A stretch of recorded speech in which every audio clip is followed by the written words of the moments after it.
ఆంధ్రప్రదేశ్ రాజకీయాలు ప్రజల చుట్టూ తిరగవు, వివాదాల చుట్టూ తిరుగుతాయి. ఇక జియోపొలిటికల్ ఇష్యూస్ విషయానికి వస్తే జూన్ 13న ఇరాన్ ఇజ్రాయెల్ యుద్ధం స్టార్ట్ అయింది. ప్రస్తుతానికైతే యుద్ధం ఆగిపోయింది. కానీ ప్రొఫెసర్ గారు, ఇరాన్ ఇజ్రాయెల్ రెండు కూడా మేమే గెలిచేసామని చెప్పి ప్రకటించుకుంటున్న పరిస్థితి. మధ్యలో ట్రంప్ కూడా క్రెడిట్ కొట్టేసే ప్రయత్నం చేస్తూ ఉన్నారు. ఇందుకే ఈ 12 రోజుల ఇరాన్ ఇజ్రాయెల్ యుద్ధంలో గెలిచింది ఎవరు? అంటే ఎవరు గెలిచారు? యుద్ధాల్లో ఒక నానుడు ఉంది, యుద్ధాల్లో ఎవరు గెలవరు అని, అందరూ ఓడిపోతారని.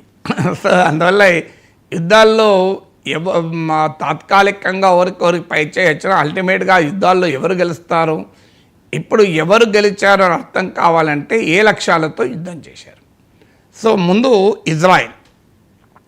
ఇజ్రాయెల్ క్లియర్గా 2 లక్ష్యాలు పెట్టుకొని యుద్ధం చేసింది. ఒకటి, ఇరాన్ అణుబాంబుల నుంచి ఇజ్రాయెల్ ఉనికికి మనుగడకు ప్రమాదం, అందువల్ల ఇరాన్ అణుబాంబు తయారు చేసే సామర్థ్యాన్ని పూర్తిగా తుడిచిపెట్టేస్తాం. ఇది ఇజ్రాయెల్ లక్ష్యం 1. ఈ లక్ష్యాన్ని సాధించిందా? ఎస్. ఇజ్రాయెల్ కోరిక మేరకు అమెరికా దాడి చేసింది. మేక్ అమెరికా బాంబ్ ఇరాన్ అని మేక్ అమెరికా గ్రేట్ అగైన్ లాగా మేక్ అమెరికా బాంబ్ ఇరాన్ అన్నది నెతన్యాహు విధానం. అందులో నెతన్యాహు విజయం సాధించాడు.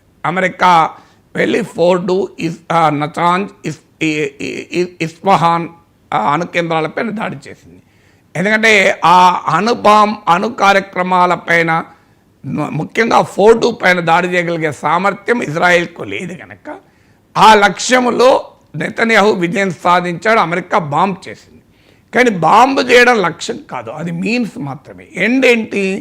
ఇరాన్ న్యూక్లియర్ కెపబిలిటీని కంప్లీట్గా న్యూట్రలైజ్ చేయడం.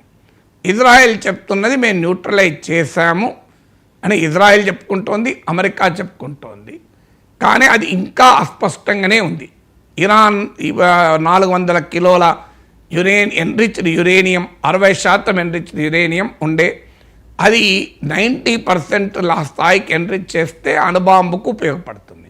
సో దాన్ని ముందే తరలించారని వార్తలు వస్తున్నాయి. నిన్న కూడా వైస్ ప్రెసిడెంట్ జేడీ వ్యాన్స్ ఏబీసీకి ఇచ్చిన ఇంటర్వ్యూలో ఈ మిస్సింగ్ యురేనియం గురించి మాట్లాడాడు.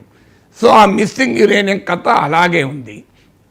అందువల్ల గ్లోబల్ మీడియాలో కూడా ఇరాన్ న్యూక్లియర్ కెపబిలిటీ డిస్ట్రాయ్ కాలేదు, డిలే మాత్రమే చేయగలిగింది.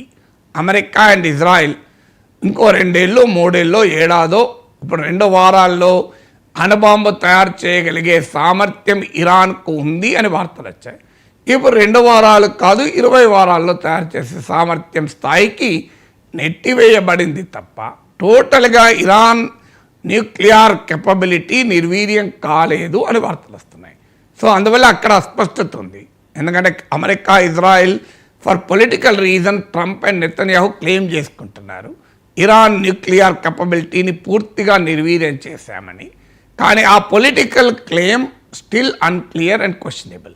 ఇక 2వ లక్ష్యం ఇజ్రాయెల్ది ఇరాన్లో ఉన్న అయతుల్లా అలీ ఖమైనీ నాయకత్వంలోని ఇస్లామిక్ రెజీమ్ను పడగొట్టాలి అని. రెజీమ్ చేంజ్, దీనికి అమెరికా అంగీకరించలేదు అని కూడా వచ్చాయి. ఒక దశలో ట్రంప్ సానుకూలంగా స్పందించాడు. ఖమైనీ ఈజీ టార్గెట్, మాకెక్కడున్నాడో తెలుసు, కానీ అట్లీస్ట్ ఫర్ నౌ బతికిపోతాడని స్టేట్మెంట్ ఇచ్చారు. ఇజ్రాయెల్ మాత్రం ఇప్పటికీ ఆ లక్ష్యం మిగిలే ఉంది. రెజీమ్ చేంజ్ చేయాలన్నది నెతన్యాహు లక్ష్యం. ఆ లక్ష్యం నెరవేరలేదు. ఈ 2 లక్ష్యాలు క్లియర్గా ఇజ్రాయెల్ లక్ష్యాలు. మొదటి దాంట్లో అస్పష్టత ఉంది, విజయం సాధించారన్న దానిపైన. 2వ దాంట్లో అసలు సాధించనే లేదు. అందువల్ల నెతన్యాహు ఈ యుద్ధంలో మరి సాధించింది ఏమిటి అంటే ఇరాన్కు మాత్రం భారీ ఎత్తున డ్యామేజ్ చేయగలిగాడు.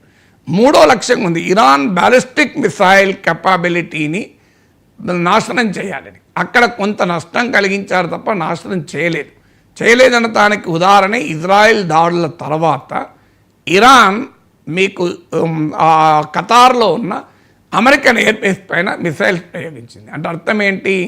Iran ballistic missile capability Israel పూర్తిగా నాశనం చేయలేదు, కొంత నష్టం కలిగించింది. అందువల్ల ఇజ్రాయెల్ సాధించింది డెఫినెట్గా ఈ వార్లో ఏంటంటే ఇరాన్ పైన కాస్ట్ ఇంపోజ్ చేయగలిగింది. అంటే కొంత ఆయుధాలను నష్టం చేసింది, కొంత అణు సదుపాయాలు నష్టం చేసింది, ఆర్మీ చీఫ్లను లేపేసింది, ఇంటెలిజెన్స్ ఉన్నతాధికారులను లేపేసింది, 2 న్యూక్లియర్ సైంటిస్టులను లేపేసింది.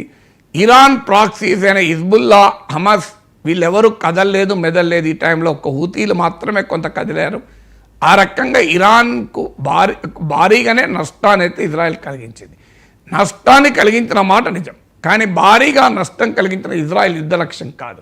ఇజ్రాయెల్ యుద్ధ లక్ష్యం నేను చెప్పిన 2: అణు కార్యక్రమాన్ని పూర్తిగా నిర్వీర్యం చేయడం, రెండవది రెజీమ్ చేంజ్. ఆ రెండిట్లో మాత్రం ఇంకా అన్క్లియర్, ఒక దాంట్లో సాధించడం లేదు.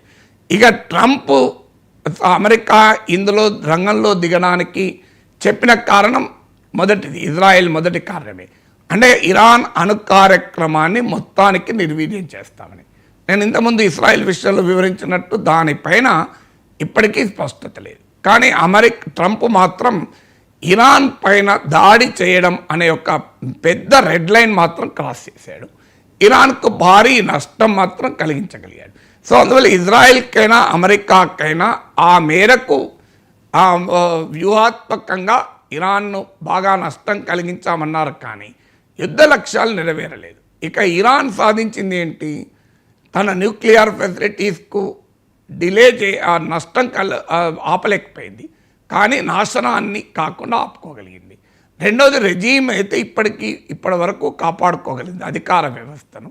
ప్రజల్లో అంతకుముందు అన్పాపులర్గా ఉన్న ఇస్లామిక్ రెజీమ్ ఈ దాడి తర్వాత మరింత బలపడింది ఒక రకంగా. ఎందుకంటే ప్రజల్లో ఇప్పుడు ఆ అన్పాపులర్ అంశం ముందుకు రాదు. అలాగే ఇరాన్ మాత్రం కొంత భారీగానే దెబ్బతిన్న మాట నిజం. సో భారీగా దెబ్బతిన్న ఇరాన్ అంటే కంప్లీట్గా నాశనం కాకుండా కాపాడుకోగలిగింది, బట్ భారీ నష్టాన్ని తప్పించుకోలేకపోయింది. అందువల్ల ఈ 3 ప్లేయర్లకు కూడా ఈ 12 రోజుల యుద్ధంలో ఏం సాధించారు అంటే మౌలిక యుద్ధ లక్ష్యాలు సాధించలేకపోయారు, కానీ ప్రత్యర్థి పైన భారీగా నష్టాన్ని మాత్రం కలిగించగలిగారు. అది అమెరికా, ఇజ్రాయెల్ సాధించింది. ఇరాన్ సాధించింది తమ శత్రువుల యుద్ధ లక్ష్యాలు నెరవేరకుండా అడ్డుకోగలిగింది, కానీ భారీ నష్టాన్ని తప్పించుకోలేకపోయింది. ప్రస్తుతానికి అయితే యుద్ధం ముగిసింది, కానీ అందరికీ ఒక అనుమానం, ఇరాన్ దగ్గర ఉన్న 400 కిలోల యురేనియం ఎక్కడ అని చెప్పేసి.